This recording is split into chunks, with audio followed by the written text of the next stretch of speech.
Você dizer que não existe pastora, você não pode afirmar uma coisa que a Bíblia não afirma, certo? A Bíblia não tem essa afirmação. Então, eu não posso afirmar o que a Bíblia não afirma, que é um princípio mínimo teológico da ciência da interpretação da Bíblia, que é a hermenêutica. E o que fala para os pastores que usam o texto da Bíblia que fala que a mulher não pode ensinar? Que muitos pastores usam isso como argumento. Você não pode, quando diz que as mulheres têm que estar caladas na igreja, uma questão de Paulo, né? Porque naquela igreja, e qual é o outro texto que se repete? Para você fazer um fundamento doutrinário, você tem que ter vários textos, tem que ter uma coisa chamada contexto. Texto sem contexto é pretexto para heresia. Então, eu não posso isolar um texto. Por exemplo, também lá tem dizendo que não é honroso para o homem usar cabelo crescido. Qual é o contexto? Tem outro texto? Não tem. Então Paulo está falando de algo exclusivo e peculiar daquela igreja. Porque para ser doutrina para a igreja tem que ter contexto. Tem que ter vários textos. O mesmo se aplica ao livro de Levíticos, por exemplo? Aí o Antigo Testamento, você só pode aplicar o Antigo Testamento naquilo que é repetido no Novo. Então você não pode escolher. Estou dizendo, quando você tem as cartas do apóstolo Paulo, ou a Bíblia no Novo Testamento, para você ter algo que você diga assim, isso aqui é para a igreja, você tem que ter vários textos.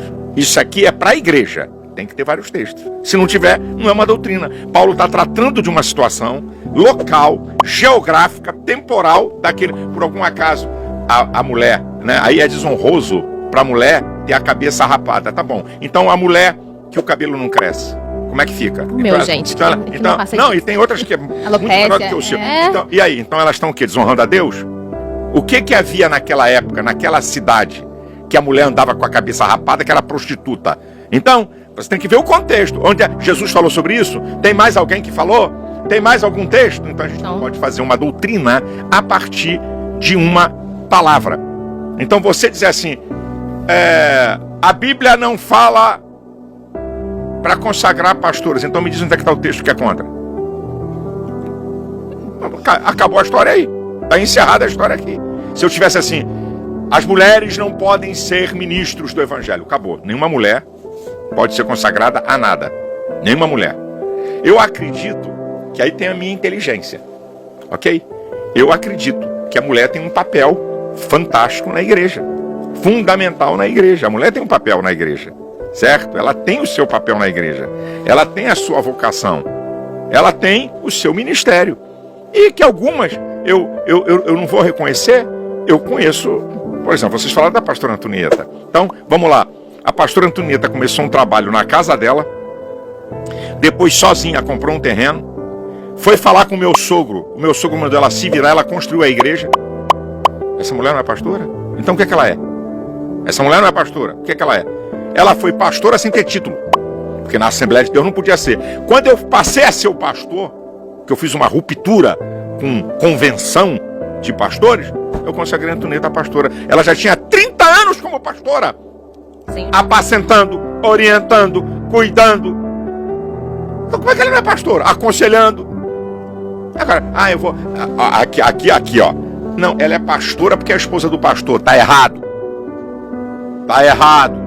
Eu tenho várias esposas de pastores da igreja que eu sou pastor, porque eu não sou pastora.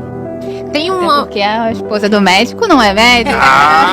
Isso aí. Muitas esposas de pastores são, mas nem todas são. E pastor, como lidar, por exemplo, com a pessoa que tem um chamado para o pastorado, mas não fez seminário, não estudou? Como lidar? Basta ter o chamado para ser pastor ou não? É necessário ter esse estudo? Jesus passou 30 anos para desenvolver um ministério de 3. Então, se você chamou, vai se preparar. Vai se preparar, vamos lá. Eu tenho algumas regras na igreja que eu sou pastor. E se você é um vocacionado, você vai buscar o conhecimento. Você vai buscar aquilo que é necessário para o desempenho do seu ministério. A chamada é Deus que dá. Eu não chamo ninguém para o ministério, eu reconheço quem Deus chama. Mas tem uma preparação.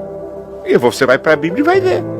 Tem todo um processo. Não estuda para ser jornalista, para ser... Então, eu não estou dizendo que tem que ser formado em bacharel, eu não estou falando disso não. Sabe? Mas ele tem que ter um mínimo de condições para uma demanda da sociedade de hoje. Agora, alguém pode ser pastor e nunca ter entrado num seminário? Pode. Quem chama é Deus. Você não pode estabelecer regras onde a Bíblia não tem regra. Tá? A Bíblia diz que o bispo, o pastor, não pode ser neófito. Se não pode ser neófito, ele tem que ter um mínimo de conhecimento. Isso é bíblico. E como é que se adquire conhecimento? Estudando. Pastora Terezinha, Igreja Viver para Cristo.